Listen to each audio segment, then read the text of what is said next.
TV Câmara Fortaleza. A fortaleza da nossa cidade é você.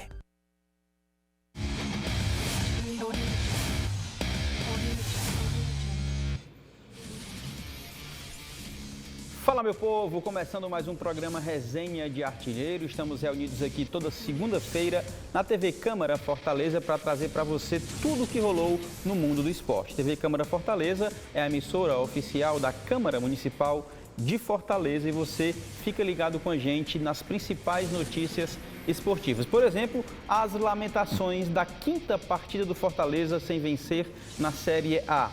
Mais um empate do Ceará na Série B. A convocação da seleção brasileira para mais 2 jogos das eliminatórias. Vamos falar ainda sobre o recorde de medalhas do Brasil no Pan-Americano de Santiago e como foi a 8ª edição do jogo do evento Resenha de Artilheiro Sheila Shirley em prol do Outubro Rosa e Novembro Azul. Isso aconteceu ontem no Complexo Esportivo Arena Champions, na Parangaba, na verdade na Maraponga, com a presença de várias estrelas do futebol, do jornalismo, os artistas também se fizeram presentes, foi tudo muito bacana, vamos repercutir tudo a partir de agora. E os comentários é dele, Hugo do Vale, meu parceiro. Como é que tá, campeão?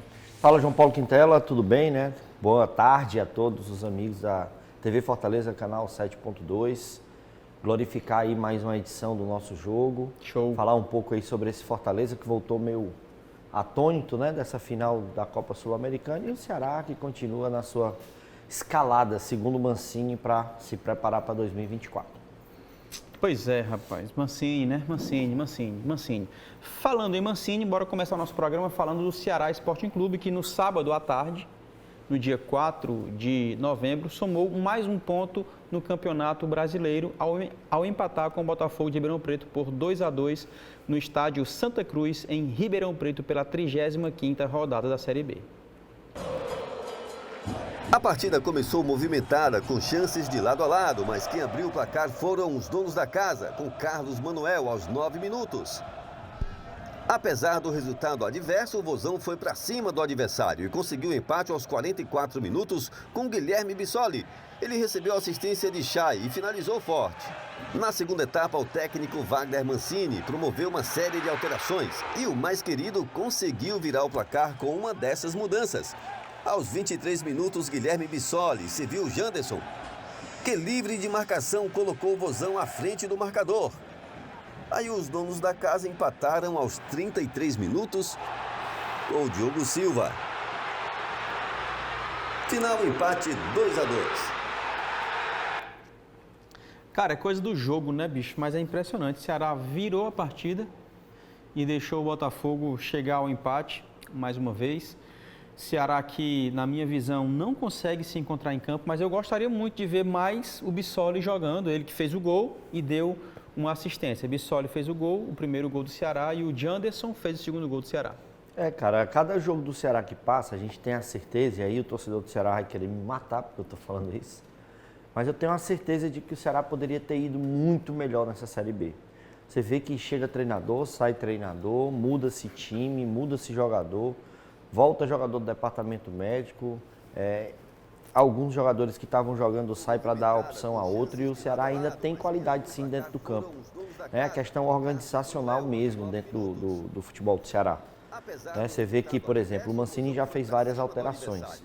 Ele está quase chegando, na minha opinião, no time ideal. Ele precisa só perder, essa ideia de trazer o Giancarlo como segundo volante. Acho que não deveria ser esse jogador para fazer essa função. Ele poderia ser muito mais bem utilizado mais lá na frente. Você vê, e a gente observou aqui, que em muitos lances, por exemplo, o ataque rolando e o Giancarlo não participa, desse agrupamento de jogadores para tentar a finalização. Ele ainda está fazendo a transição, ou ele ainda é o responsável por trazer essa bola da defesa para o ataque. Não é um jogador que tem muito arranque, não tem tração, é um jogador que não tem muita força, E por isso eu acho que ele não é um jogador para poder exercer essa função que o Mancini quer. Tem outros jogadores que poderiam estar fazendo, mas o Ceará jogou até melhor, não apresentou um futebol de um time que já vem treinando, vem apresentando um futebol daquele time que o Mancini fala a cada final de entrevista, a cada final de coletiva. Ceará está em ritmo mesmo de escolher quais os jogadores que vão ficar, qual o jogador que vai sair, quem vai ser contratado, quem não vai, quem vai continuar no clube e quem não vai. A gente vê isso nitidamente nas ações do treinador. Não que eu estou dizendo que ele não queira vencer. Lógico, se ele puder fazer vencer, isso aí vai ser uma prioridade para o Mancini. Mas da forma como ele lança o time a campo, fica muito difícil, porque falta entrosamento, né? Falta tempo de jogo, falta tempo também de entrosamento para esses jogadores, juntamente com o que ele quer para o time, que em muitas vezes fica até com falta de coerência. Essa camisa tá top, hein? Bonito, hein? Pode ser que eu ganhe menos essa aí, né? Menos, que tá ruim de conseguir as outras. Cara, o elenco do Ceará se apresenta na terça-feira, agora, na terça-feira, e inicia a preparação para o jogo contra o Mirassol, que acontece no domingo, dia 12. Já se reapresenta amanhã e já visando o próximo jogo, que será contra o Mirassol. O treinador Wagner Mancini, do Ceará, analisou o empate lá em Ribeirão Preto. Eu penso que o Ceará fez um bom jogo, não iniciou bem a partida, acabou tomando 1-0. Aí no final do primeiro tempo já jogava melhor, empatou e logo no começo do segundo tempo fez o segundo gol, virando a partida, né? Então acho que nós fizemos um segundo tempo melhor do que o primeiro, embora a gente tenha sofrido um pouco na partida, porque foi um jogo de muita força física e bola aérea. E a equipe do Botafogo era mais forte e mais alta que a nossa. Então, por isso, a gente teve um pouco de dificuldade em alguns momentos da partida. Mas eu gostei de algumas coisas, não gostei de outras, assim como acontece normalmente nos jogos, né? Me agradou a atuação do Jonathan, ele me pareceu extremamente seguro ao longo de toda a partida, manteve uma boa regularidade. O Ezequiel entrou já no final da partida, né? Mas se movimentou bem. Alguns outros atletas tiveram um bom desempenho também, Bissoli, Eric, Jean e Chay no meio-campo, junto com o Léo Santos. O sistema defensivo também, enfim, acho que o Ceará fez um bom jogo, acho que o empate acabou sendo justo por aquilo que Ceará e Botafogo fizeram ao longo da partida. Beleza, Wagner Mancini tentando explicar o momento do Ceará, Wagner Mancini tentando justificar mais um empate, mais um jogo sem vitória do Alvinegro, e aquilo que o Hugo falava, e eu concordo, cara, que o Ceará poderia ter feito mais nesta competição se as escolhas de cada um dos técnicos que passaram fosse um pouco mais assertiva. Eu diria que um pouco mais óbvia. Parece que eles chegam querendo inventar um negócio diferente, inventar roda e tal. Talvez se utilizasse mais a obviedade, talvez funcionasse mais o elenco do Ceará nessa temporada. A gente sabe que às vezes algum contexto extra-campo acaba influenciando o resultado dentro de campo. Mas, de novo, se os técnicos utilizassem mais do AB ou o feijão com arroz, talvez o Ceará tivesse em uma posição ou uma condição melhor na Série B. Pior de tudo, João, é a gente ter a certeza que todos eles, né, todos os treinadores que passaram, Morínigo, Barroca, Guto e agora o Mancini, né? Todos eles tiveram na mão e fizeram jogos muito melhores e convincentes. Com esse mesmo elenco que está aí. Né? Eles conseguiram se utilizar, cada um usando a sua forma diferente de jogar, mas eles conseguiram. Agora, o que mais impressiona é que eles não mantiveram as suas próprias ideias. Né? Eles, por algum motivo ou por alguma situação, e não foi por contusão, a gente vem acompanhando isso, eles simplesmente mudaram de ideia. Mas todos eles tiveram um bom momento. O Morínigo, por exemplo, chegou à final do Campeonato Cearense e da Copa do Nordeste com aquele time que a gente conhece, Janderson, Eric, Vitor Gabriel, né? O Barroca com o time que conseguiu vitórias do Ceará fora de casa, coisa que ele não consegue desde que o Barroca saiu, né? Ganhar do Atlético Goianiense, que é um time que briga para subir. Sim, sim. O próprio Guto Ferreira, na sua formação também, quando ele trouxe um Ceará bem mais eclético em relação à situação de ataque, também conseguiu. Assim como o Mancini, quando ele optou assim que chegou, pelo aquele trio lá de Barleta, Jean Carlos e Eric, ele conseguiu as vitórias. Né? Agora, surpreendentemente, misteriosamente, a gente não sabe o porquê da decisão de retrair. A situação de não deixar evoluir uma equipe que tem tudo dentro do seu elenco para ser ofensiva. É isso. Com isso, o Ceará continua estagnado na tabela de classificação. Coloca aí pra gente a Série B. Olha que loucura na parte de cima da tabela, bicho. Olha que loucura. Todo mundo com 35 pontos, 35 jogos, os 4 primeiros colocados. E loucura, com exceção do Vitória, que está praticamente sobrando aí, mas faltam o quê? 3 jogos, né? O Vitória está com 66, Juventude com 60. 3 jogos, mas o Criciúma falta mais jogos, 4. Criciúma falta 4, o CRB falta falta 4. E tirar o Sport, né? O Sport falta 4 também? Não. É o Criciúma, o CRB, o ABC e a Chapecoense. Vitória, líder com 66, Juventude tem 60, o Atlético Goianiense também tem 60 e o Sport tem 59. Mas o Sport pode perder essa posição para o Criciúma, pode sair do G4, inclusive. E o Ceará, nesse momento, é o 11º colocado, continua a 3 pontos do 10º, não cai mais, não sobe mais e não tem, assim como essa parte intermediária da tabela, como na Série A, que tem a Sul-Americana, a Série B não tem para onde ir. É esperar e se organizar para a próxima temporada. E no Z4, Ponte Preta, quem diria, o time que eu torço, a Macaca, Chapecoense, Londrina e ABC, rapaz. Olha só, Z4 também, meio coisado aí, Hugo do Vale. A Chape, né, a gente fica triste pela história que a gente sabe da Chapecoense e logo após aquela tragédia não consegue realmente ter uma estabilidade. A Ponte Preta, que é o time mais antigo do Brasil, né, que a gente já sabe dessa história, se encaminha aí para disputar uma Série C de Campeonato Brasileiro. O Londrina tem essas idas e vindas, né, o ABC também, infelizmente. Então, o que me surpreende aí, fora o Ceará, nessa classificação, é o posicionamento do Sampaio Corrêa, que é um time que a gente sempre vê ali nas cabeças. E mais uma vez, enaltecer o trabalho do Léo Condé, que hoje não está mais no Sampaio Corrêa e é líder da competição. Ele é o treinador do Vitória.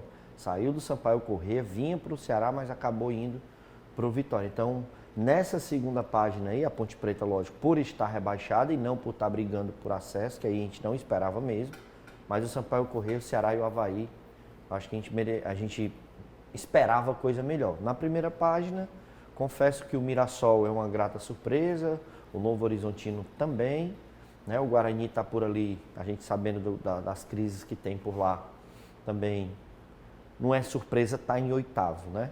Mas só em estar na primeira página já é uma surpresa. Então, o Sport é o que eu estou mais, né, assim, preocupado dentro da competição, porque já pode cair fora logo do G4, né?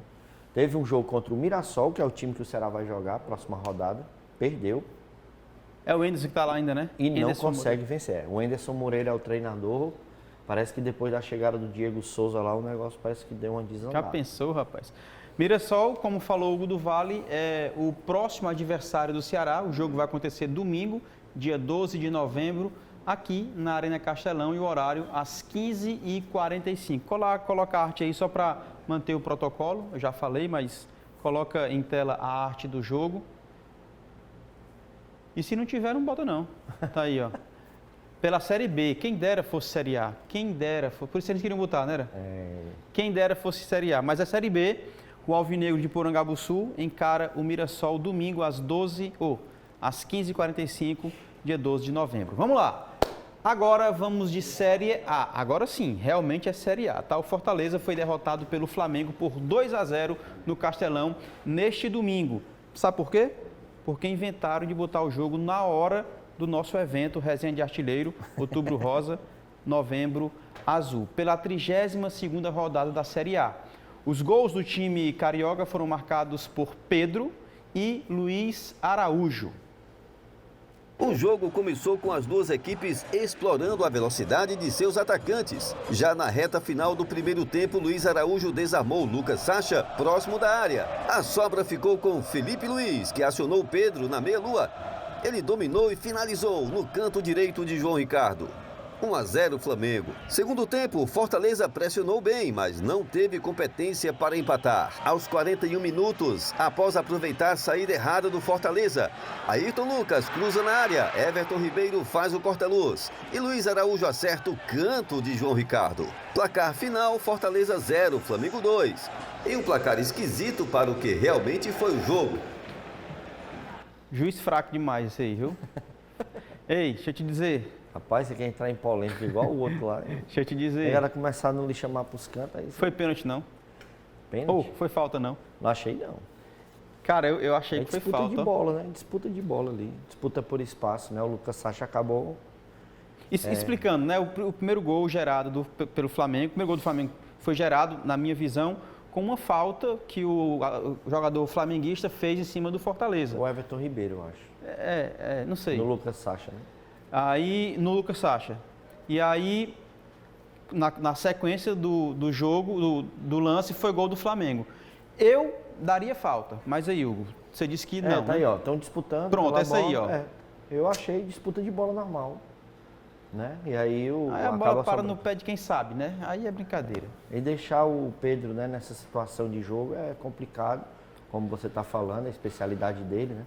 Aí o Crispim bate muito bem na bola, tá Essa pegando na bola trave. foi cruel. E aí a saída errada de bola do Fortaleza para um time como o Flamengo. Né? Parou também ali, acho que foi o Pikachu, parou. Né? E um corta-luz muito bem feito. Exato, pela equipe do Flamengo, um belo gol. Agora, como a gente estava falando no rádio, né? É uma equipe que precisa acordar para o campeonato. A gente sabe que o Campeonato Brasileiro tem equipes muito fortes. Cada um ainda está brigando por algum propósito, seja para fugir do rebaixamento, seja para entrar em classificação da Sul-Americana ou brigar por Libertadores, principalmente Flamengo, Palmeiras e Red Bull Bragantino, que são times que ainda lutam pelo título. Né, que o Botafogo vem dando mole aí, está deixando esses três times chegar, na minha opinião, que são os três times que mais apresentaram a evolução desse segundo turno, principalmente com a chegada de novos treinadores. Do Flamengo, questão do Tite, o Palmeiras conseguiu se encontrar sem o Dudu, a gente sempre falava que a resolução desse problema estava dentro do elenco, tinha como fazer. Tem o Hendrick, tem o John, tem um monte de jogadores ali que pode ajudar, o Breno Lopes, e ele não utilizava. que está 5 vitórias nos últimos 5 jogos, cara. E justamente encontrando dentro do seu elenco, que é o que a gente espera de um treinador como o Abel Ferreira, fazer esse time rodar. Né? Então, o Fortaleza precisa ficar ligado em relação a isso. Tem uma sequência de jogos muito forte, o torcedor precisa entender essa situação. Está numa temporada onde participou de 6 competições, disputou uma final de Sul-Americana, está voltando para o Campeonato Brasileiro e vai jogar a cada 3 dias, ele joga uma partida. Até o final, tem né? 2 jogos a menos do que todo mundo, mas em compensação vai ter que se virar nesses jogos quase dia sim, dia não, porque tem viagem, tem retorno, tem concentração, né? Tudo que envolve uma partida de futebol. Vamos ver, na verdade, né? E ouvir também o que disse o técnico do Tricolor de Aço. Acho que fue un primer tiempo equilibrado, donde a diferencia estiven en áreas, eles tiveram algunas opciones y nos también, más o como todo primer tiempo, acho que fue muy parello, donde nos tivemos algunas situaciones, principalmente con Marinho, unos cruzamentos de Machuca, incomodamos a ellos, más ellos convirtieron, a diferencia, acho que fue en la área, ellos tuvieron una donde la definición de Pedro fue bom. Bueno, o bola hoy no entró, a mi entender, o sé que voy a recibir críticas, como siempre, y acepto esas críticas, mas acho que o primeiro tempo foi um primeiro tempo equilibrado e o segundo tempo Fortaleza fez uma boa partida. De fato foi um primeiro tempo equilibrado, mas o Fortaleza mais uma vez deu bobeira, viu, cara? Perdeu chances. E aí você perder chances diante de um Flamengo, né, com várias peças, inclusive peças de reposição. Aliás, hoje durante o rádio nós falamos que a De Arrascaeta tem uma proposta do time do Cristiano Ronaldo, Al Nassr, 100 milhões de reais, já traduzindo, né, já transformando o valor da moeda, 100 milhões de reais. E ouvi dizer, isso não é oficial, do Al Nassr é oficial, tem essa proposta, que o Manchester United tem uma proposta também para o Gabigol. Se for, cara, é bom para todo mundo. Envolvendo o Antony, né? Pois é, ainda tem essa onda aí. Cara, ótimo pro Gabigol, ótimo, porque ele já é um ídolo do Flamengo, isso é fato. Ele é ídolo do Flamengo, vários gols, vários jogos, títulos. Para o Flamengo seria bom, porque ia botar um dinheiro no bolso interessante, talvez encontrasse ali uma solução para um dos problemas internos que tem, que é o próprio Gabigol, pelo seu estrelismo e tal.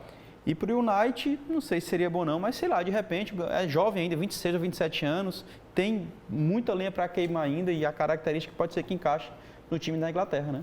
É verdade, né? O Flamengo que tem, né, dentro ainda de todo o seu planejamento e todo o dinheiro investido, ainda tem joias dentro do seu elenco, né? Que pode transformá-lo ou em dinheiro ou moeda de troca.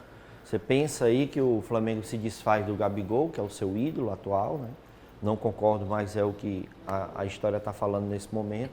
E tem o Antony para poder estar fazendo algum tipo de situação lá dentro do Flamengo.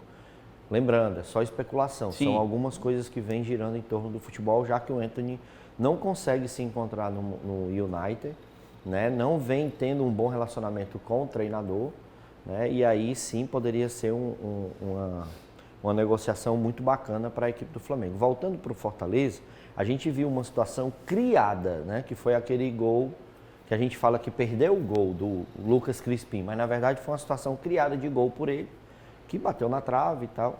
Mas teve uma situação de gol no segundo tempo, se eu não me engano, do Lucero, né? Um cruzamento na área, ele estava sozinho, né? E aí no que é de sua obrigação, né? Que é o cabeceio dentro da área, ele acabou cabeceando rente à trave. Né? Tirou demais, né? Tirou demais, né? Com muito preciosismo ele acabou perdendo. Concordo com o Vojvoda, tá? O volume de jogo do Fortaleza. A gente também tem que levar em consideração, eu sei que para o torcedor, tanto para o rival que gosta de brincar, como do time que fica chateado com a derrota, mas a gente tem que entender que Fortaleza, por exemplo, tem muitos jogadores desgastados fisicamente. É uma coisa que o Vojvoda vem falando sempre. E ele está tendo que fazer essa rotatividade para não perder os atletas, como já perdeu alguns. Né? Então, isso também tem que ser levado em consideração. Porque muita gente diz, por que não escalou o fulano de tal? Porque para o torcedor, o cara pode estourar o músculo dentro do campo. Né? Porque o que ele interessa para ele é aquele momento ali. Ou enquanto não estourar, ele pode jogar. Enquanto não estourar, ele pode jogar. Não tem essa questão de dar uma segurada. E o Fortaleza tem um elenco, não na sua totalidade, para trocar e não cair tanto. Mas tem a questão do ritmo de jogo, tem a volta, né? O Fortaleza teve todo esse envolvimento com a Sul-Americana, esses 2 jogos que antecedeu Vasco e Bahia, né? 2 times que brigam na zona de rebaixamento, a gente está vendo aí. O Vasco jogando em casa muito forte, o Bahia com a chegada de um novo treinador, né? Ele vai contra o LDU, empata, perde nos pênaltis. E aí pega um Atlético Mineiro jogando no seu próprio estádio, né? Querendo brigar ali pela vaga de Libertadores. Um jogo super difícil e o Flamengo, né, cara? Que assim, por mais que não esteja bem, mas depois que o Tite chegou, o time parece que engrenou. Tem um jogo a menos, né? O Flamengo aí ganhando essa partida que está faltando, ele entra no G4 e é como eu falei. Eu acho que dessas equipes aí, Palmeiras, Bragantino e Flamengo, acho que é o que, na minha opinião, pelo que está jogando no campo, é o que tem mais próximo aí de ameaçar o seu Botafogo. Não é mais não. Não, até hoje, meia-noite, eu sou o Fogão. Mas se não perder pro Vasco, Se perder pro Vasco, meu irmão, aí já era. O Fogão é líder, o meu time é líder com 59 pontos em 30 jogos. Tem 2 jogos a menos, tá? Do que a negada aí. Palmeiras é segundo colocado, encostou. Um deles é contra o Fortaleza. E um deles é contra o Fortaleza, o outro é hoje contra o Vasco da Gama, como nós já falamos aqui. Red Bull Bragantino, me encanta essa campanha do Red Bull, é impressionante e pode ser campeão, tá? Acho difícil. Acho que ele não está na briga. Acho que na briga está Botafogo, Palmeiras e Flamengo. De repente até o Grêmio.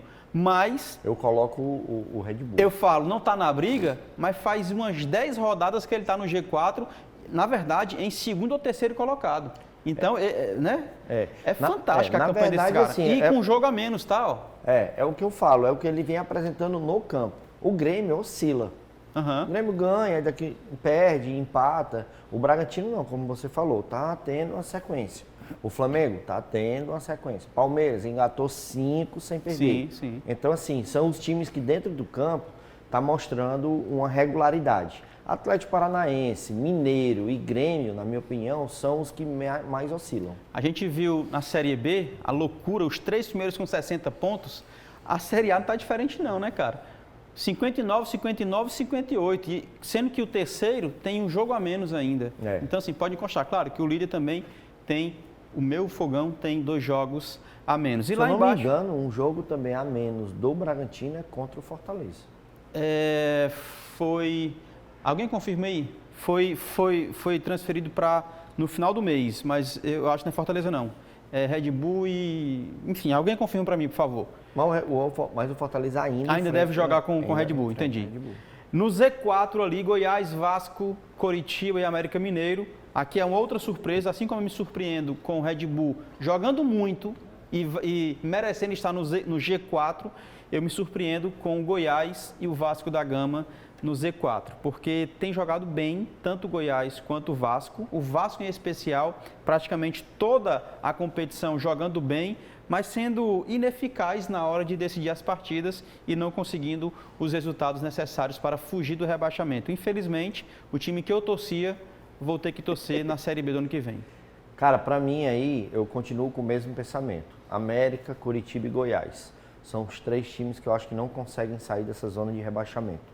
Essa outra vaga, eu tinha até falado na rodada passada, mas o Corinthians conseguiu vencer, né? E estaria entre Cruzeiro e Corinthians. Por que eu falo isso? Pelo nível de jogo que vem apresentando o Vasco, né? Sim. Principalmente em casa. O Santos é um time que também incorporou essa onda de não querer cair, né? E o Bahia, depois da chegada do Rogério, conseguiu ser um time mais regular.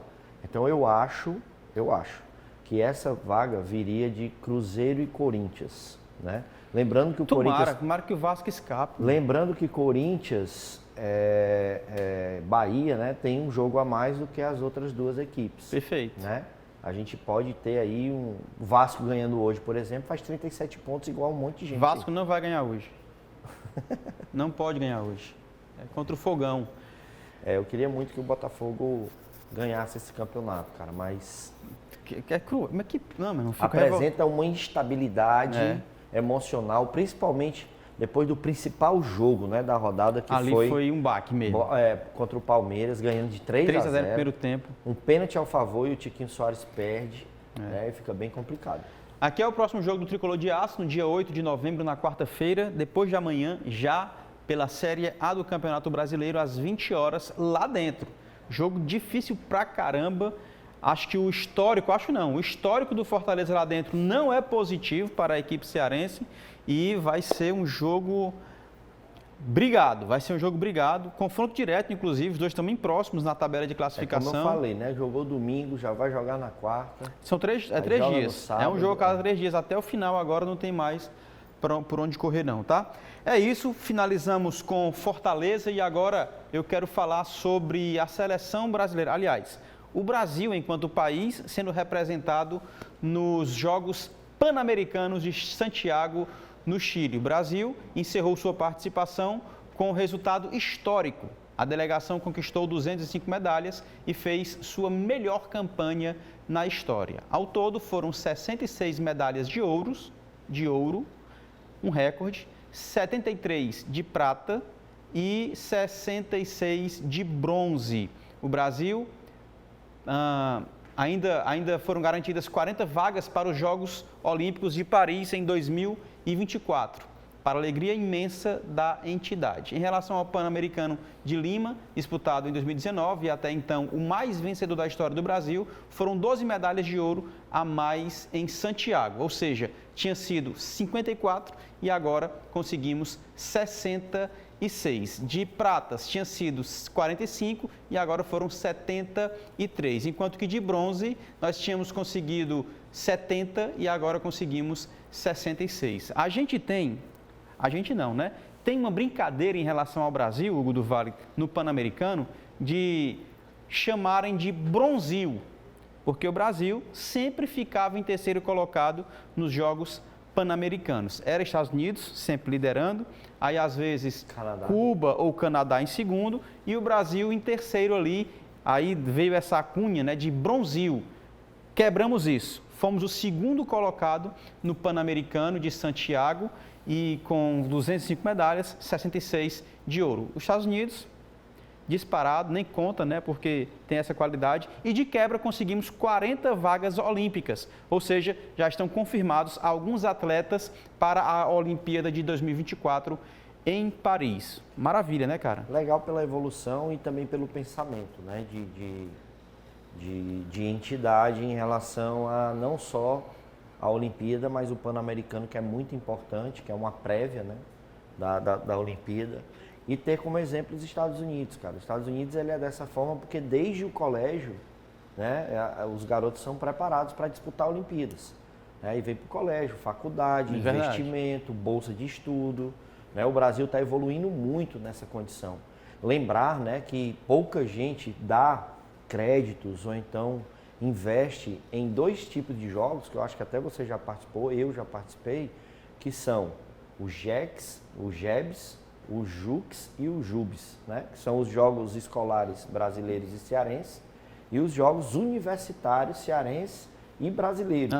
Eu acho que tem que começar a dar uma olhada a partir daí, né? Porque lá é onde você vai ver a diversidade de modalidades e principalmente algum ou outro atleta que precisa ser levado para uma cidade olímpica, ter dado um tratamento todo especial. E é desenvolvido a competitividade, é desenvolvido o companheirismo. Os Estados Unidos faz muito isso, cara. E outra coisa, cara, eu acho que o importante também é assim, a gente não apostar, porque senão vai acabar que nem o futebol. Porque o Brasil tem muito disso e a gente é muito feliz de ter pessoas que já nascem com o dom. Se você for prestar atenção, eu gosto muito de falar sobre isso, em cada modalidade o Brasil teve um campeão. Uma medalha de ouro. Sim, sim, né? sim. É surf, é tênis, é futebol, é voleibol, é basquete, é handball. Ou a gente tem um campeão ou a gente tem um melhor do mundo participando. Né? Mas isso é muito individual. A gente precisa pensar nisso mais no coletivo. E só a partir, né, dos investimentos desses jogos é que eu acho que o Brasil vai conseguir evoluir mais ainda. Fico muito feliz, é como você está falando. A gente passou muito tempo atrás de Estados Unidos, Cuba, Canadá, né? Às vezes até brigava ali com alguns países, assim como Cuba, ilhas, né? Ali da América Central. Me lembro que tinha muito da República Dominicana, tinha alguns esportes que eles eram muito fortes, né? Enfim, então o Brasil acho que está indo no caminho certo. Agora eu acho que teria que voltar mais um pouco. Né, vir nas escolas, vir nas universidades, para justamente fazer esse trabalho de acompanhamento. Porque às vezes a gente perde um valor ali. Sim, claro. O cara no colégio já, quando ele vê que não está tendo investimento, não está tendo olhos, não é puxado por um clube, a necessidade de falar mais alto, tem que abandonar para poder trabalhar. A gente entende, né, cara? Porque tem que comer, tem que se alimentar. Agora deixa eu falar de futebol, voltar a falar de futebol e seleção brasileira. O técnico Fernando Diniz, campeão pela Libertadores, dirigindo o Fluminense, também técnico interino da seleção brasileira, anunciou há pouco tempo, agora à tarde, a lista de convocados do Brasil para os duelos contra a Colômbia e a Argentina. Após ser campeão da Libertadores no Fluminense, o técnico da seleção agora volta a atenção para as eliminatórias sul-americanas da Copa do Mundo de 2026. Esse terceiro momento das eliminatórias, jogos contra a Colômbia e a Argentina. Goleiros: Alisson do Liverpool, Ederson, Manchester City, Lucas Perry, Botafogo. Laterais: Emerson, Tottenham, Carlos Augusto, Inter de Milão, Renan Lodge, Olympique de Marseille. Zagueiros: Bremer, Juventus, Gabriel Magalhães, Arsenal, Marquinhos, PSG e Nino, Fluminense. Meio-campistas: André, Fluminense, Bruno Guimarães, Newcastle, Douglas Luiz, Aston Villa, Joelinton, Newcastle, Rafael Veiga, Palmeiras e Rodrigo, Real Madrid. Atacantes: Endrick, Palmeiras. Gabriel Jesus, Arsenal. Gabriel Martinelli, Arsenal. João Pedro, Brighton. Paulinho, Atlético Mineiro. PP, Porto. Rafinha, Barcelona. E Vinícius Júnior, Real Madrid. E no caso do Endrick, especificamente, é um jogador que tem potencial para ser um daqueles grandes talentos. A gente não sabe se isso vai se confirmar ou não. A convocação não é uma pressão, é um prêmio e também uma visão aí de futuro do que esse garoto pode ser. O menino nasceu em 2006, conseguir produzir o que ele produz há muito tempo me chama muita atenção. E nesse momento específico da convocação, ele vive o seu melhor momento jogando contra as grandes equipes aqui do Brasil e conseguindo se sobressair. Então a convocação do Endrick e de mais alguns, ela aponta um pouco do que pode ser o futuro. Esse apontamento não quer dizer que é uma confirmação. A confirmação só vai vir com o tempo e depende de muitos fatores para que haja essa consolidação desses nomes para frente. É isso, cara. De fato, a gente não tem como confirmar como é que será o futuro, mas o garoto de 17 anos, chegando à seleção brasileira, de fato vive um bom momento no futebol brasileiro e já está vendido para o Real Madrid, inclusive. Tem um ponto que eu falo, já venho falando há um bom tempo, que... Não, lembrando só que o Vitor Roque está machucado, né? E aí por isso... Ainda está machucado. É um nome que, para mim, estaria nessa convocação. Nessa não, né? Porque não pode estar contundido. Mas deve estar daqui a pouquinho na seleção brasileira nessas próximas convocações.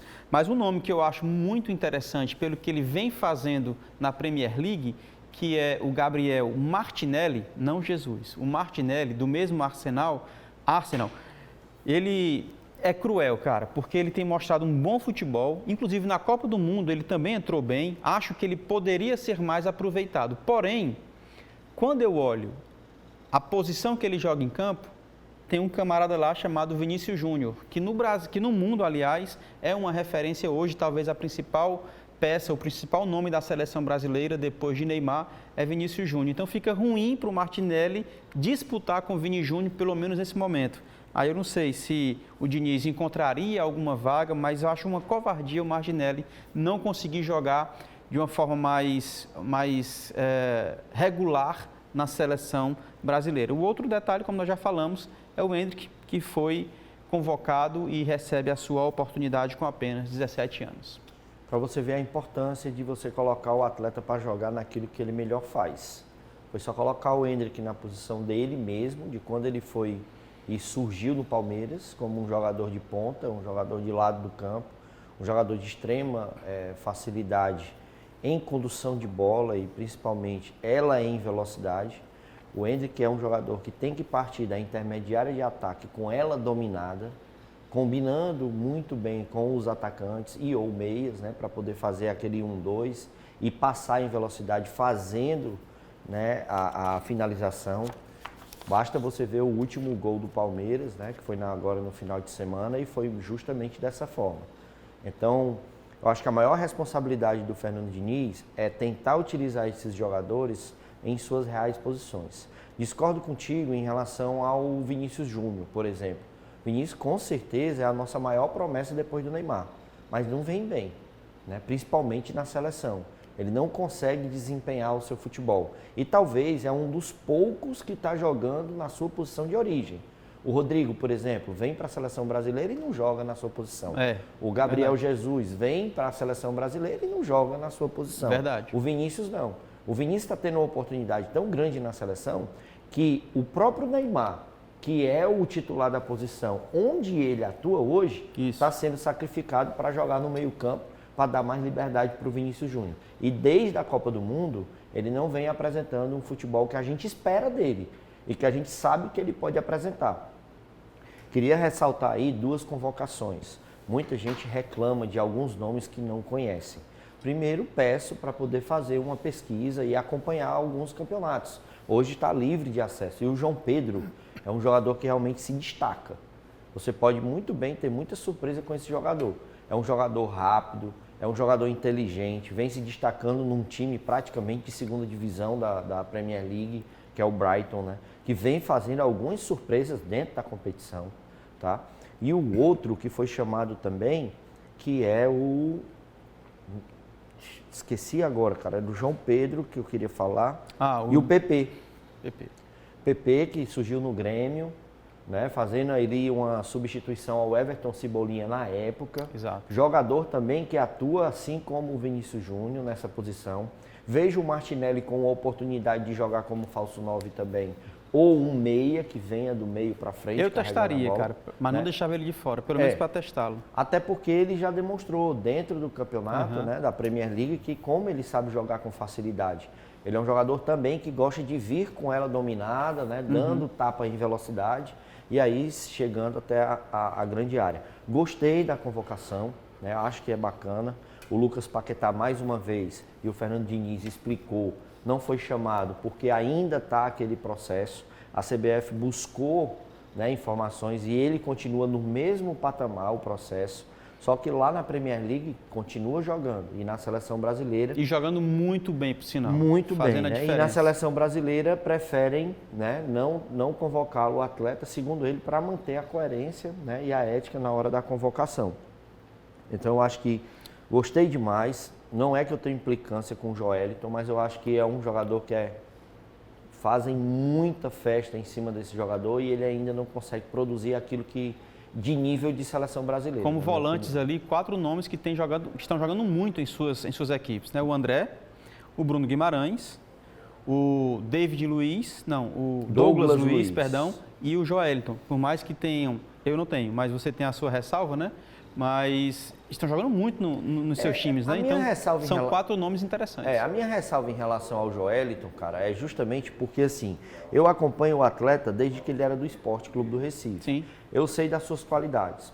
Sei também de que ele se adaptou ao futebol inglês, né? Pelo tamanho, pela força, para ser um jogador de ser segundo volante ou até, às vezes, primeiro. Como atua também um pouco mais à frente. Só que eu acho que ele é super valorizado. Não estou dizendo que ele não deveria ser convocado, mas eu acho que essas repetições de convocação e o que ele apresenta dentro do campo depois que ele é convocado, eu acho que não faz jus. E acaba tirando a oportunidade de outros atletas. Beleza. A gente lembra, né, que o Casemiro não pôde ser convocado justamente nessa posição porque ele está lesionado. Cara, reta final do nosso programa, mas eu quero trazer aqui a reportagem do Resenha de Artilheiro e Sheila Shirley, que é um evento que nós fazemos todos os anos. Nós e várias mãos realizamos a 8ª edição do jogo Resenha de Artilheiro em prol do Outubro Rosa, Novembro Azul, Sheila Shirley. Muitas pessoas colaborando como o CRIO, Centro Regional Integrado de Oncologia, com alimentos e também com a presença. Foi o caso das estrelas do esporte e do jornalismo esportivo que marcaram presença. Foi lá na Arena Champions, na Maraponga, esse jogo beneficente em prol do Outubro Rosa. Todo arrecadado está sendo entregue lá na Associação Nossa Casa e no CRIO. Roda o VT. Jogadores, ex-atletas, simpatizantes e amantes do futebol se reuniram para mais um evento extremamente importante. A 8ª edição do jogo beneficente Sheila Shirley, em alusão aos cuidados e prevenção contra o câncer de mama e de próstata, aconteceu neste domingo no bairro Maraponga. Organizado pelos apresentadores do programa Resenha de Artilheiro, Hugo do Vale e João Paulo Quintela. Sempre trazemos os artistas, atletas, ex-atletas, dirigentes, mascotes, mas o intuito sempre, além do entretenimento, é conscientização, é falar sobre a prevenção e conscientização do câncer, tanto outubro quanto novembro, mas lógico, a mensagem é o ano inteiro e a gente sempre se preocupando com essa doença que é cruel e tem dizimado muitas pessoas. Começamos ali tipo numa, entre aspas, uma brincadeira, em homenagem à Sheila, que leva o nome do jogo, né? A Sheila que tratou do câncer com 30 anos de idade, passou 3 anos aí nesse tratamento, infelizmente veio a óbito, mas a imagem dela, o tratamento, a luta, o combate, tudo que for feito em relação ao câncer, seja do Outubro Rosa ligado mais para as mulheres, como o Novembro Azul ligado mais para os homens, principalmente, né? Que a galera não quer muito se engajar na questão desse Novembro Azul que é tão importante. Jogadores que fizeram história nos principais clubes do estado mostraram sua habilidade e também se divertiram. Nossa participação em prol de uma causa nobre, onde quem vai ser beneficiado com os alimentos, com certeza vai ficar feliz.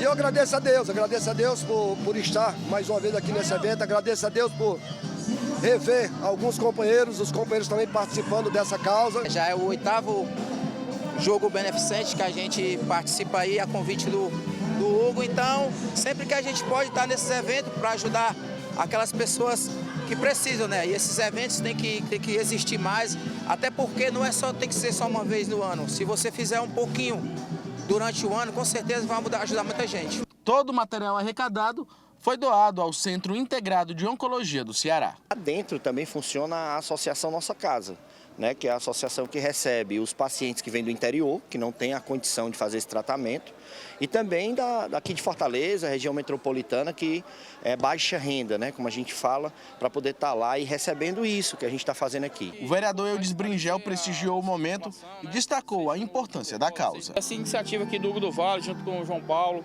né, é importante para despertar nas mulheres, principalmente, né, sobre o câncer de mama. Eu tenho dentro da minha casa, tem uma tia que mora conosco lá, que já está com 81 anos, passou pelo câncer de mama, venceu o câncer, hoje está curada, graças a Deus. Mas é extremamente importante, quanto mais cedo o diagnóstico, mais cedo vai ter a resposta para a solução do problema. O momento foi importante também para quem não fez a vida no futebol. Para o narrador Caio César, esse tipo de jogo beneficente enaltece muito a sua carreira feita até aqui. Além de ser também uma confraternização, é uma confraternização para o bem, né? Então a gente se sente até um pouco mais útil para além da nossa profissão.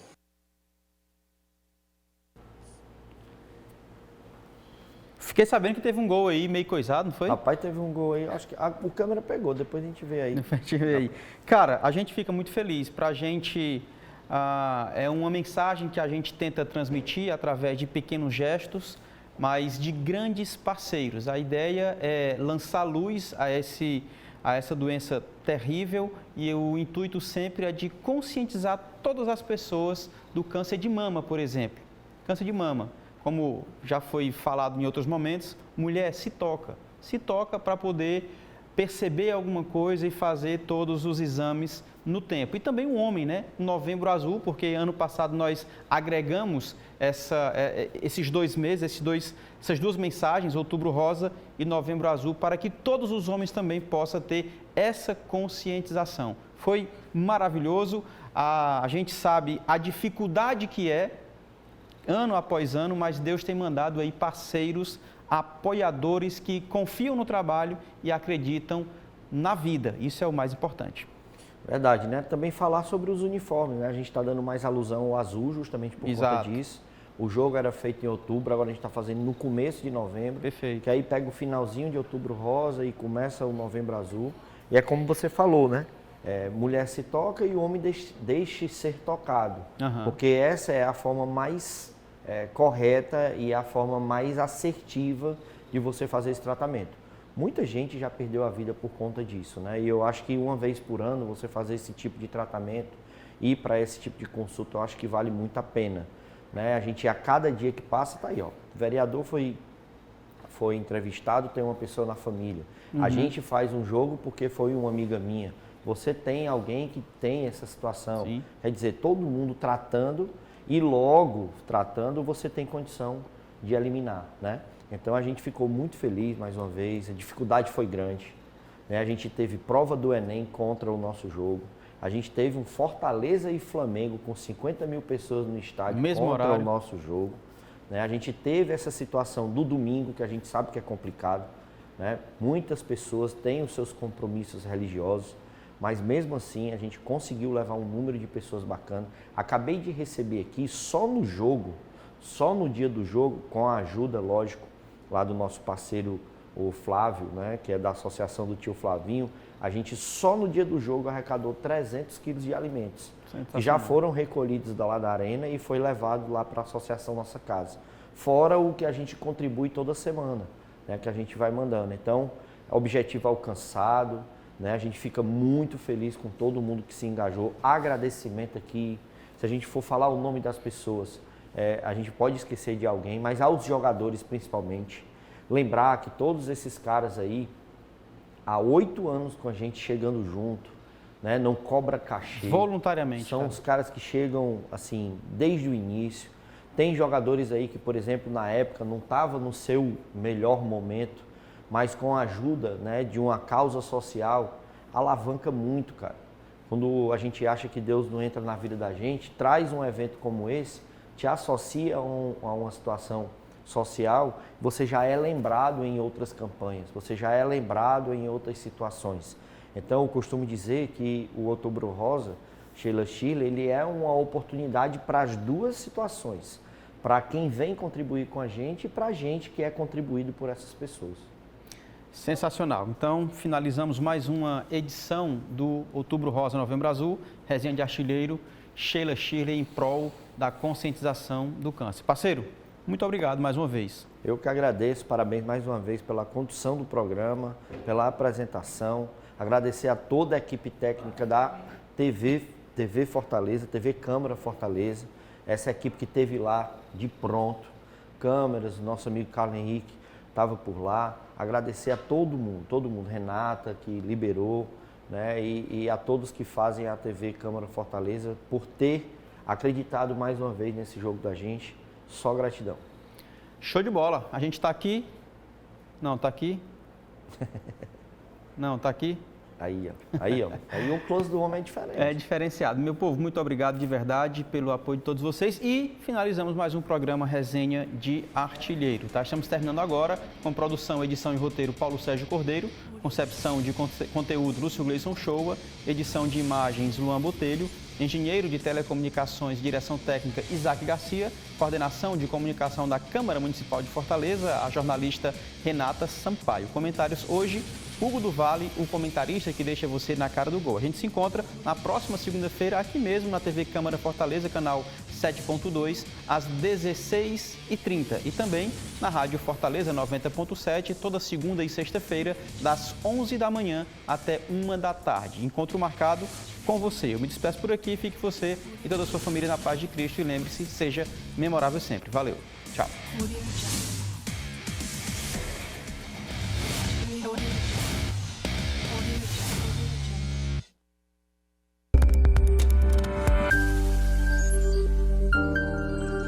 TV Câmara Fortaleza. A fortaleza da nossa cidade é você.